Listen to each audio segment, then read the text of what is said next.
ఫైనల్గా మా తమ్ముడు మా ఆయన తీసుకొని వచ్చిన చేపల్ని ఉప్పు నిమ్మరసం వేసి నీట్గా క్లీన్ చేసి పక్కన పెట్టుకున్నానండి. ఇప్పుడు దీనికి ఫ్రైకి కావాల్సిన మసాలాలు ఏంటో చూసేద్దాం. నేను ముందుగానే ప్లేట్లో ఒక పక్కన అన్ని మసాలాలన్నీ తీసుకొని పక్కన పెట్టుకున్నానండి.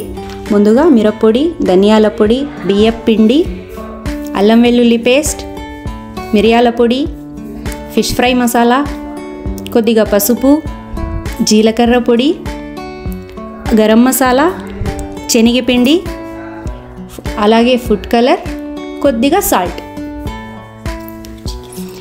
ఇప్పుడు అందులోనే ఆ మసాలాలన్నింటిలోనే ఒక నిమ్మకాయ రసం, ఒక నిమ్మకాయ మొత్తం పిండుకొని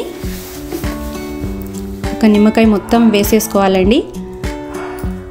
అందులో ఉన్న గింజల్ని కూడా పక్కన తీసి పడేయండి. తరువాత కొద్ది కొద్దిగా కలుపుకుంటూ మసాలాలన్నీ బాగా పొడి మసాలాలన్నీ మిక్స్ చేసుకున్న తర్వాత ఇలా పొడి మసాలాలన్నీ బాగా మిక్స్ చేసుకున్న తర్వాత కొద్ది కొద్దిగా వాటర్ వేసుకుంటూ మసాలా కొంచెం లూజుగా ఉండేటట్టు బాగా మిక్స్ చేసుకోవాలండి. ఇలా మిక్స్ చేసుకున్న మసాలాని ఒక్కొక్క ముక్క తీసుకొని ముక్కకి బాగా ఉప్పు కారం పట్టేటట్టు నీట్గా పెట్టుకోవాలండి. ఇలా మసాలా పూసుకున్న ముక్కల్ని పక్కన పెట్టుకోండి.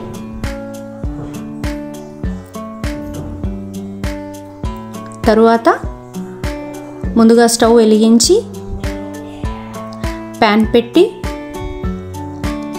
ఆయిల్ వేడి చేసుకోండి. డీప్ ఫ్రైకి సరిపడా ఆయిల్ వేసుకొని ఆయిల్ని వేడి చేసుకోండి. ఇలా ఆయిల్ వేడయ్యేంతలోపు ఈ ముక్కల్ని పక్కన పెట్టుకుందామండి. చూడండి, ఇప్పుడు ఇది 1 గంట సేపు తర్వాత బాగా మ్యారినేట్ అయ్యాయి కదండి. ఇప్పుడు దీన్ని ఒక్కొక్కటి మనము ఆయిల్లో వేసుకుందామండి. ఆయిల్ కూడా బాగా కాగినట్టుంది. ఒక్కొక్క ముక్క తీసుకొని ఇందులో డీప్ ఫ్రై చేసుకుందామండి మనము.